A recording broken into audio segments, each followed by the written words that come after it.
G Sudhakaran മാധ്യമങ്ങളെ കാണുകയാണ്. അതിലേക്ക്. സ്ഥാനാർത്ഥിയായ എനിക്ക് ഇലക്ഷൻ കമ്മിറ്റിയോടൊന്നുമില്ല, വാർഡ് കമ്മിറ്റി പോലുമില്ല.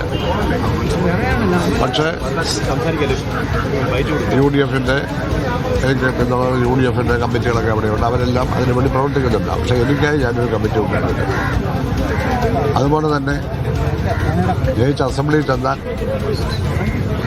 ഈ തരത്തിലുള്ള പൊതു വികാരങ്ങളാണ് നമ്മൾ പ്രയോജനപ്പെടുത്തുന്നത്. എല്ലാവരെയും ഒരുപോലെ കാണുന്നു. മുമ്പ് ഞാൻ 15 തവണ MLAയും 2 തവണ മിനിസ്റ്ററുമായിട്ട് ഈ മണ്ഡലത്തിൽ പോയപ്പോഴും എങ്ങനെയാണോ എല്ലാവരോടും പെരുമാറിയത് അങ്ങനെ തന്നെയായിരിക്കും പെരുമാറുന്നത്. വികസന പ്രവർത്തനത്തിന് യാതൊരു രാഷ്ട്രീയവുമില്ലാതെ തെളിയിച്ചത് ആ 15 വർഷമാണ്. അത് ഇനിയും അതിനേക്കാൾ ഭംഗിയായിട്ട് മുന്നോട്ട് പോകും. അതുകൊണ്ട് കൂടുതൽ സംസാരിക്കുന്നില്ല.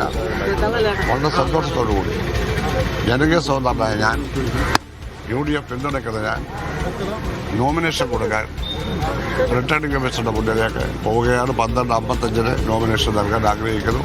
എല്ലാവരുടെയും പിന്തുണയും ആശീർവാദവും സ്നേഹവും ആശംസയും എല്ലാം അഭ്യർത്ഥിച്ചുകൊണ്ട് നന്ദി പറഞ്ഞുകൊണ്ട് അവസാനിക്കും.